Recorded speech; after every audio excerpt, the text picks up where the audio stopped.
Jumpa lagi dengan saya, Willy The Rooms, di The Sinners Channel.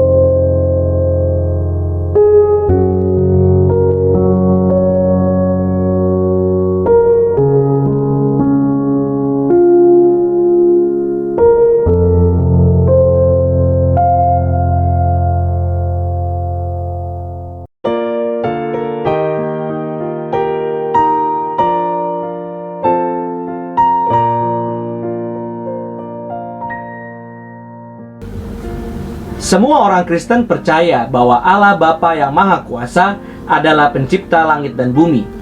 Keyakinan ini seperti sungai besar yang mengalir melalui sejarah Kristen. Ini membedakan kekristenan dari bentuk-bentuk spiritualitas lainnya. Namun di dalam sungai ini ada dua aliran pemikiran tentang bagaimana memahami kejadian, kitab Kejadian, pembacaan alegoris dan pembacaan literal. Reformasi abad ke-16 dan ke-17 menandai kembalinya pembacaan kitab suci secara literal. Para reformator mengajarkan bahwa Tuhan mengungkapkan dalam kitab Kejadian bahwa Dia menciptakan segala sesuatu dalam kurun waktu 6 hari normal, atau dalam bahasa sekarang 24 jam, sekitar 6.000 tahun yang lalu. Dalam video kali ini saya akan menguraikan dua aliran pemikiran ini. Dua pandangan dari Kejadian 1 dalam sejarah gereja. Ada banyak orang Kristen sepanjang sejarah yang percaya pada interpretasi literal dari Kejadian 1. Contohnya adalah Basil dari Kaisarea tahun 329 sampai 379 menulis bahwa dalam konteks pagi dan petang, sebuah hari dalam Kejadian 1 merujuk pada satu hari dari 24 jam. Ambrose tahun 339 sampai 397 menulis dalam komentarnya tentang Kejadian, panjangnya satu hari adalah 24 jam. Sejarah dan teolog Inggris Bede dalam tahun 672 sampai 735 mengomentari Kejadian 1 ayat 5 bahwa hari pertama adalah tanpa diragukan lagi adalah hari yang terdiri dari 24 jam. Di sisi lain, orang Kristen lainnya membaca Kejadian 1 sebagai alegoris atau simbolis. Origen tahun 185 sampai 254 menolak interpretasi literal dari Kejadian 1 ayat 5. Teolog besar Agustinus tahun 354 sampai 430 percaya bahwa 6 hari bukanlah periode waktu, tetapi cara Tuhan mengajar para malaikat tentang penciptaan. Mengapa mereka percaya ini? Pertama, mereka dipengaruhi oleh buku kuno kebijaksanaan Yahudi yang bukan bagian dari Alkitab. Salah paham dengan mengatakan bahwa Tuhan menciptakan segala sesuatu dalam sekejap. Kedua, mereka ingin mendamaikan agama Kristen dengan filsafat Yunani seperti penulis Yahudi Philo Alexandria tahun 20 sebelum Masehi sampai 50 Masehi telah mencoba untuk melakukan, sementara tidak menolak doktrin utama Alkitabiah bahwa satu Tuhan menciptakan segala sesuatu. Pendekatan alegoris terhadap Alkitab berlaku pada abad pertengahan, tetapi beberapa teolog masih menyukai pembacaan literal dari Kejadian 1. Peter Lombard sesudah Masehi 1696 sampai 1164 mengakui kedua cara orang Kristen telah memahami hari-hari Kejadian 1, tetapi mengambil pandangan yang dia yakini lebih cocok dengan Kejadian, yaitu bahwa Tuhan menciptakan segala sesuatu dari ketiadaan dan membentuknya menjadi bentuk yang sempurna selama periode 6 hari.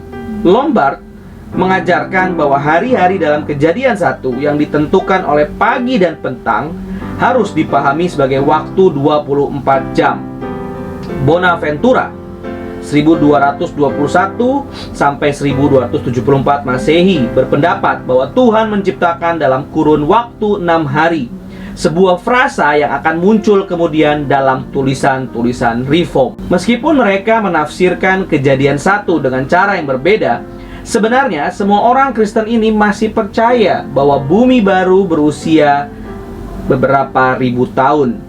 Berbeda dengan pandangan filosofis Yunani tentang dunia yang kekal atau hampir abadi. Mereka tidak melihat penciptaan sebagai suatu proses yang berlangsung dalam kurun waktu yang lama, tetapi suatu peristiwa yang relatif singkat. Apakah Tuhan menyelesaikannya dalam sekejap atau dalam 6 hari biasa? Reformasi dan penafsiran kitab Kejadian. Ketika Tuhan membawa reformasi ke gereja pada abad ke-16, salah satu efek besar adalah kembalinya pengertian literal dari Alkitab. Selama berabad-abad, gereja telah memperkeruh air penafsiran Alkitab dengan memberi setiap teks 4 arti. Seolah-olah Alkitab seluruhnya terdiri dari perumpamaan rohani. William Tyndale tahun 1494 sampai 1536 menegaskan, kitab suci hanya memiliki satu pengertian, yaitu pengertian literal. Dia tidak menyangkal bahwa Alkitab menggunakan perumpamaan dan kiasan, tetapi kami menemukan makna kitab suci dengan membacanya dengan cermat dalam konteksnya. Kami tidak mengubah sejarah menjadi alegori. Sebagai hasil dari pendekatan terhadap Alkitab ini, para reformator menganut pandangan literal tentang Kejadian. Martin Luther 1483 sampai 1546 Masehi menulis, "Kita tahu dari Musa bahwa dunia belum ada sebelum 6000 tahun yang lalu. Dia mengandalkan catatan Alkitab untuk menghitung usia bumi. Memperkirakan bahwa pada tahun 1540 dunia berusia 5500 tahun." Dia mengakui bahwa beberapa orang mengikuti pandangan Aristotle bahwa dunia selalu ada, atau pandangan Agustinus bahwa Kejadian 1 adalah sebuah alegori. Tetapi Luther percaya bahwa Musa menulis Kejadian dalam pengertian yang sederhana. Dia berkata, "Oleh karena itu, seperti pepatah mengatakan, ia menyebut a spade, yaitu menggunakan istilah siang dan malam tanpa alegori seperti yang biasa kita lakukan. Musa berbicara dalam arti harafiah, bukan secara alegoris atau kiasan, yaitu bahwa dunia dengan semua ciptaannya diciptakan dalam waktu 6 hari saat kata-kata itu dibaca. Jika kita tidak memahami alasannya, marilah kita tetap menjadi murid dan menyerahkan tugas guru kepada Roh Kudus." Nasihat Luther masuk akal. Ketika Alkitab berbicara tentang Tuhan menciptakan Adam pada hari ke-6, mengajarkan Adam perintah tentang pohon dan membawa binatang kepadanya. Ini bukan hanya perumpamaan rohani atau prinsip-prinsip kekal, tetapi semua fakta ini mengacu pada waktu dan kehidupan fisik. Kejadian menampilkan dirinya kepada kita bukan sebagai puisi atau alegori, tetapi sebagai catatan sejarah yang nyata. Kita harus menerimanya seperti itu, bahkan jika kita tidak dapat menjawab setiap pertanyaan yang diajukan seseorang tentang asal-usul semesta. Kata-kata dalam Alkitab diberikan secara sempurna oleh Roh Kudus. 2 Timotius 3 ayat 16, 2 Petrus 1 ayat 21. Tuhan adalah guru dan kita harus menjadi muridnya.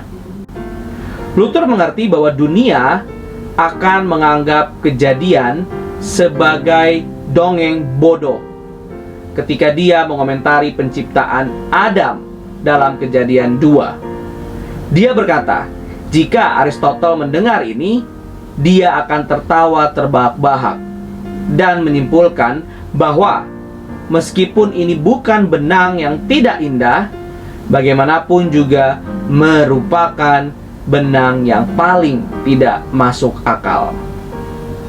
Tetapi Luther mengatakan bahwa pada kenyataannya Kejadian bukanlah kebodohan, tetapi kebijaksanaan. karena sains hanya dapat menyelidiki terbuat dari apa benda-benda itu. Tetapi firman Allah dapat mengungkapkan bagaimana benda-benda itu dibuat dan untuk apa dan tujuannya apa.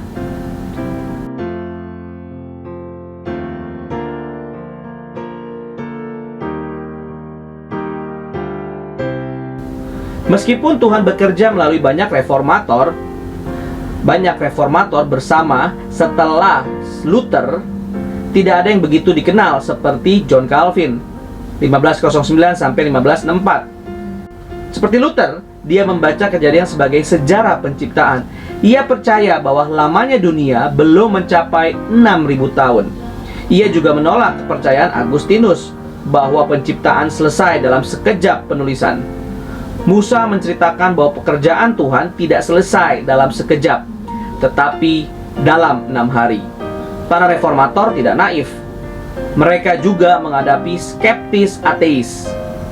Kita tidak boleh berpikir bahwa hanya di zaman modern ini orang mencoba menjelaskan asal-usul alam semesta dan kehidupan biologis tanpa memuliakan Sang Pencipta. Calvin tahu bahwa ajaran Alkitab tentang usia bumi yang relatif muda akan memancing beberapa orang untuk tertawa dan mencibir, tetapi menyadari bahwa orang-orang propan akan mengejek hampir setiap ajaran utama kekristenan. Dia sadar bahwa beberapa orang mengajarkan bahwa dunia datang bersama-sama secara kebetulan, ketika benda-benda kecil berjatuhan, membentuk bintang-bintang, bumi, makhluk hidup, dan manusia. Calvin percaya bahwa keunggulan dan seni dari bagian terkecil dari tubuh manusia menunjukkan teori penciptaan acak semesta itu sebagai suatu yang menggelikan. Tuhan mengungkapkan bahwa Dia menciptakan dunia dalam 6 hari, sekitar 6.000 tahun yang lalu, untuk melindungi gereja dari dongeng-dongeng kafir tentang kita, tentang asal kita, untuk memuliakan dirinya sebagai satu-satunya pencipta dan Tuhan, dan memanggil kita untuk menyerahkan pikiran kita kepada kehendak dan firman Tuhan. Calvin menganggap pasal-pasal awal kitab Kejadian sebagai sejarah penciptaan dunia dan menyukainya karena penciptaan adalah cermin indah kemuliaan Allah. Memang Alkitab tidak mengungkapkan semua fakta yang dapat ditemukan misalkan oleh astronomi. Meskipun Calvin mengatakan bahwa astronomi itu menyenangkan dan berguna bagi orang Kristen. Kitab suci mencatat penciptaan dengan kata-kata yang dapat dipahami orang biasa, bukan bahasa ilmiah teknis. Namun Alkitab itu benar dan kejadian itu nyata sejarah. Orang bodoh mungkin mencemooh jalan Allah, tetapi orang yang rendah hati tahu lebih baik, karena kehendaknya adalah aturan segala hikmat. Kita harus puas dengan itu saja. Jika seseorang berkeberatan bahwa Musa tidak hidup pada saat penciptaan sehingga hanya dapat menulis dongeng tentangnya, Calvin menjawab bahwa Musa tidak menulis pemikiran yang ia ciptakan atau temukan sendiri, tetapi adalah alat Roh Kudus. Roh yang sama itu memungkinkan Musa untuk meramalkan peristiwa-peristiwa yang akan terjadi lama setelah kematiannya, seperti panggilan orang-orang bukan Yahudi kepada Kristus. Selanjutnya, Roh membantu Musa untuk menggunakan tradisi yang diturunkan dari Adam, Abraham, dan lainnya. Orang lain mungkin keberatan bahwa tidak masuk akal bahwa Tuhan menciptakan cahaya pada hari pertama sebelum Tuhan menciptakan matahari pada hari keempat. Di sini juga Calvin membantu kita dengan mengatakan bahwa Allah memiliki pelajaran penting bagi kita dalam hal ini. Tuhan melalui tatanan ciptaan bersaksi bahwa Ia memegang terang di tangannya yang dapat Ia berikan kepada kita tanpa matahari dan bulan. Dengan demikian, urutan minggu penciptaan mengungkapkan bahwa Tuhan dapat memenuhi semua kebutuhan kita, bahkan tanpa cara alami yang biasa Dia gunakan. Calvin sadar bahwa beberapa orang mengatakan bahwa 6 hari dalam Kejadian 1 adalah metafora. Tapi dia percaya ini tidak adil terhadap teks kitab suci. Dia menulis, karena terlalu keras keberatannya untuk menyatakan bahwa Musa membagikan pekerjaan yang disempurnakan Tuhan sekaligus ke dalam 6 hari hanya untuk tujuan menyampaikan instruksi. Mari kita simpulkan bahwa Tuhan sendiri mengambil waktu 6 hari untuk tujuan mengakomodasi pekerjaannya dengan kapasitas manusia.